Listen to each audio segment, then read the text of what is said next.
Okay, so, I mean, there's quite a lot of hair, which somebody asked me if I could make sure it didn't stay on the stage. Wonder who that was. Making a mess.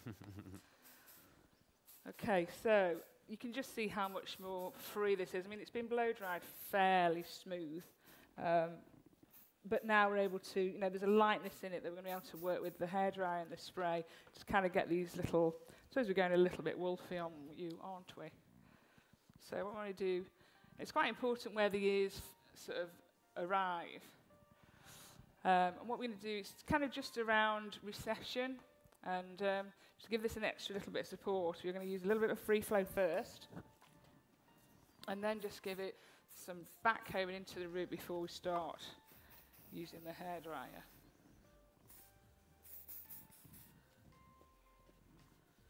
Okay, so again, oh, sorry, Sharon. Go on, no, you go on.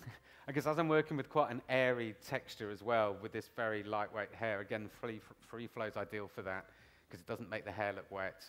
It doesn't, you know, it doesn't dampen the hair as you're working with it, so you can, you know, very safely, not the fix, the free flow, you can very safely spray and touch, and you're not going to get a wet result through there.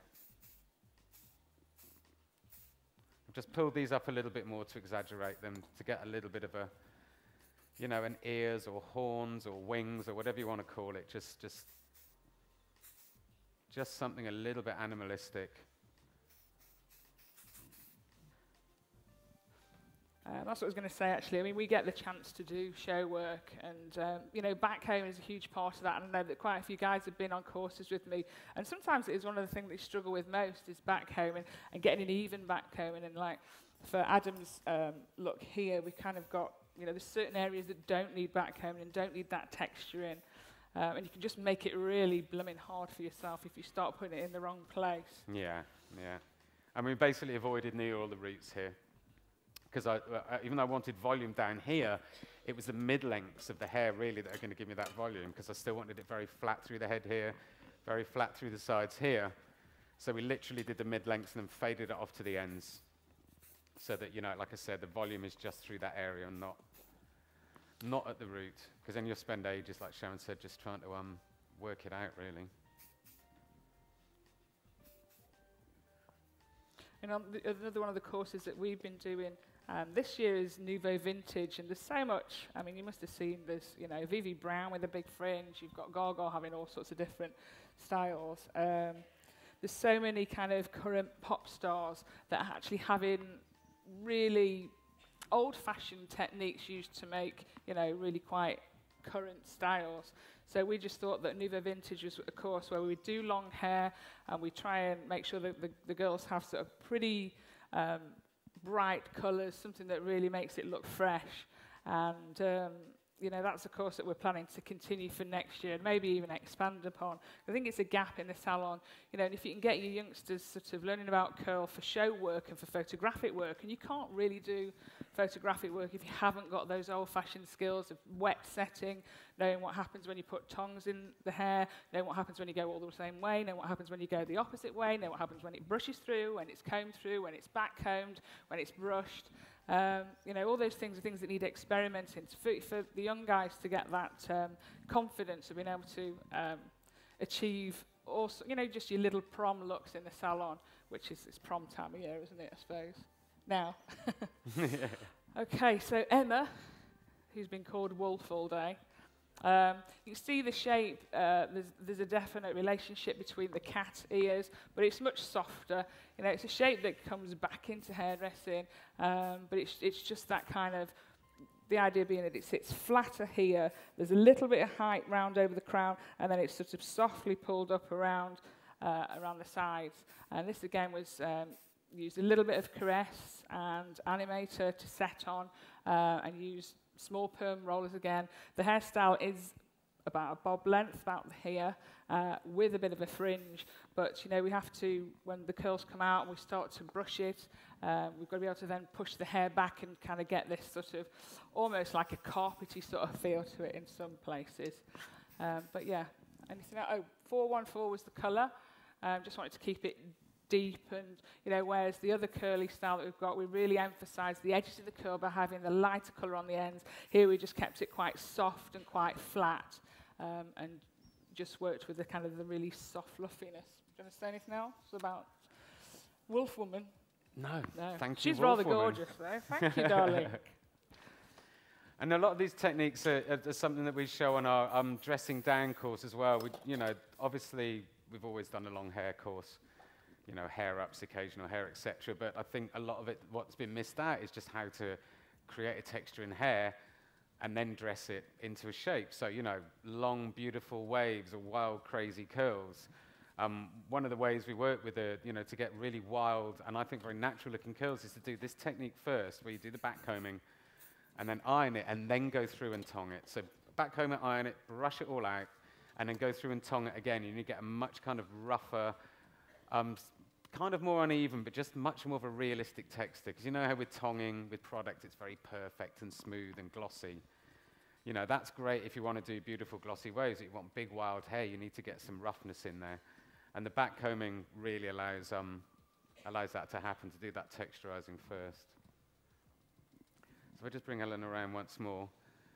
So you can see now through the back, instead of, just putting that up and hiding it, I decided it's like, let's make something out of it. Let's create some shape.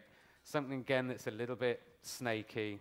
So the way these two taper off and almost come out into the idea of a snake's tongue, I think is enough to get that point across. I would never want to do something that literally looked, like a snake or like a snake's tongue. But I think you'll find when Eleanor's gown comes off, you'll see a very snaky silhouette. I think, did you say about Cobra was the one that we did for the shoot that kind of naturally evolved from a... Yeah. Basically what happened was we'd done a hair roll. Sharon had done a hair up. Started brushing it out to work it into something else. And just the way that it had been tied up through the sides and top, kept this area very close. And the backcomb that was in there was a lot of volume there. And just started moving it around, and this shape appeared. So we just, got in front of the camera and took a picture of it just in case. And then, thought about it after and developed it into more of a definite style. And guys, all the people that have worked on the kind of those shoot days that we do in the salon, we haven't usually had expensive models. They've been great girls, but it's the styles. And for those that that I've said, don't just take your hair out and just go for the next thing. I'm doing that and then I'm doing that. You've got to have an open mind for these happy accidents, because sometimes it's the best thing. You're going to get the best hairstyle of the day could come from the one that you've not planned to do. I mean, I'm not saying don't plan, because I am there with all my little pictures. You've got to plan, but just be ready, because something really beautiful that you've not expected, because you haven't done that model's hair before, you haven't put it there, and as you've taken it down, something's just kind of happened. All right, excuse me, I'm just going to... I'm not able to hear much. I mean, we shot maybe 8 looks that day, and we'd planned about 6. And we only really managed to do 3 or 4 of those because other things started happening, and you could very easily, like Sharon, very easily ignore those. Because they're like, oh, we want to get on and do that big curly one, instead of just realizing what's happening in front of you and then taking advantage of that. I mean, that's how natural progression works a lot in hair anyways. You work on something, you do it again, and you just start to approach it differently. And that's how you can move one collection onto another with quite a smooth progression. That's looking great, Sharon.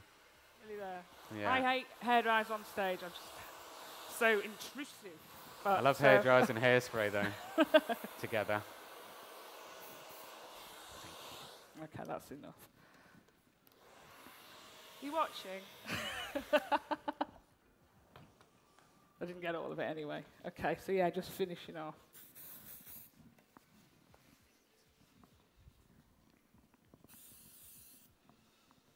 So the deeper colours underneath are just making it look all sort of, a nice contrast. And I'm nearly there. Am I last again? I'm always last. I'm always last everything. I'm last getting ready. I'm last. You're last to leave the party. party. I'm last to leave the party, yeah. Unfortunately. But, just looking at this now, yes, it's a haircut, but yes, it's very dressed. But I think you can look at that and really just take some little ideas of how, you could work this idea into a simple haircut, shorter hair, you know, just very subtle little bits flicking around. It's interesting how much of a feeling that can give you. Okay, so yeah, basically a nice little tight, rounded graduation at the back, coming a little behind the ears, and then just worked really freely to that length on the front edge, and then like a smudgy kind of animal furry colours, which is something that we'll continue to work on for the rest of the year, really. For the rest of the year. Things just keep evolving. Okay, well, it's been lovely to be here again. I'm sure we'll see a few at the bar later, Yes, as usual. I hope to see you in the bar hope you've later. enjoyed our work, and we'll see you again soon. Thank you. Thank you very much.